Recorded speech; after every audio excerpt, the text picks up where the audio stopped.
How's it going, everyone? This is Astro here again, and welcome back to another Splatoon weapon analysis video. Today's video is going to be all about the Jet Squelcher, so let's get started by taking a look at this weapon's typing, stats, and version history.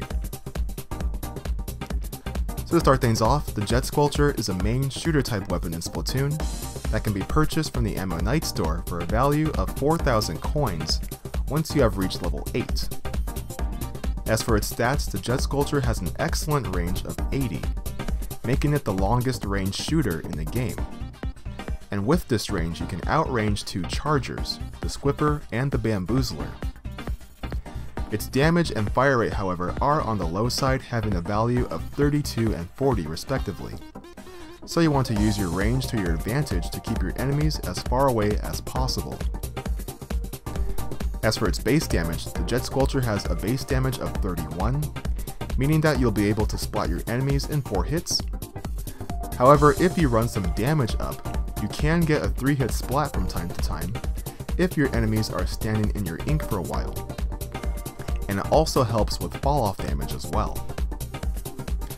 As for its sub-weapon, the Jet Squelcher receives the Splash Wall, which is a weapon that will allow you to set up a defensive barrier to shield yourself and your teammates from incoming attacks, and only you and your teammates can pass through the wall.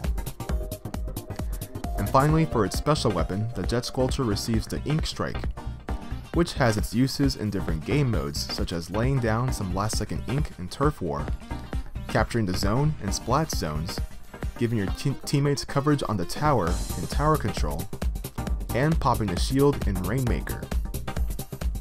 So overall, the Jet Squelcher has the top range of any automatic shooter weapon, and coupling it together with its weapon kit, you'll be able to play an aggressive Guardian role by laying down barriers to protect your teammates and distract your enemies with the Splash Wall, as well as controlling the map and applying pressure with the Ink Strike. As for its version history, the Jet Squelcher received some pretty good upgrades. So in version 2.2, the ink usage has been decreased by about 6%, which is very useful for the weapon since long-range weapons in general tend to consume a lot of ink. As for version 2.7, the movement speed while firing has been increased by about 50%, which can help you to run strafe your enemies a little bit easier. Also, with the introduction of Special Depletion, the Jet Squelcher was placed in the light category, so you'll be losing as low as 40% of your special meter in the event you get splatted. As for the Splash Wall, you'll no longer receive damage when hit by a bomb if you are standing behind the wall. However, the wall's structural integrity has been weakened, and the time that's needed to recover ink after using the wall has been increased. So consider your positioning and movement when you're near the wall, as well as using an ink efficiency ability to retain as much ink as possible.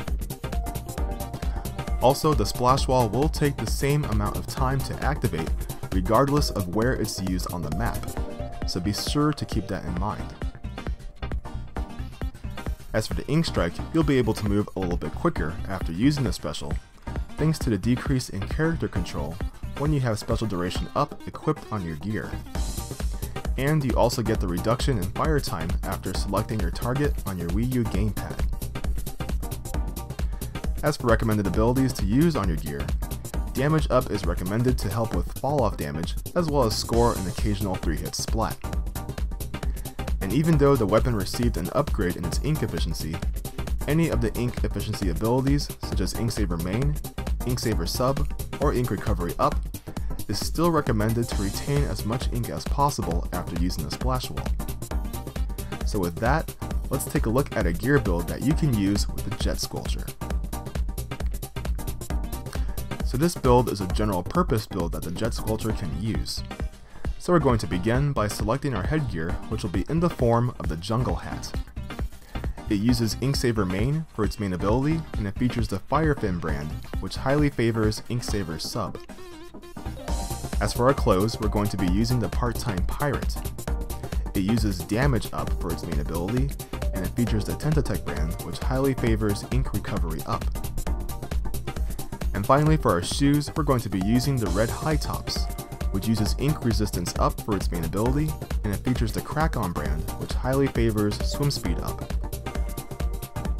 So overall, this build tries to cover all the bases of the Jet Squelcher, as you get good ink efficiency options on your headgear and clothes, as a way to fire the weapon for as long as possible, as well as retain as much ink as possible after using the splash wall.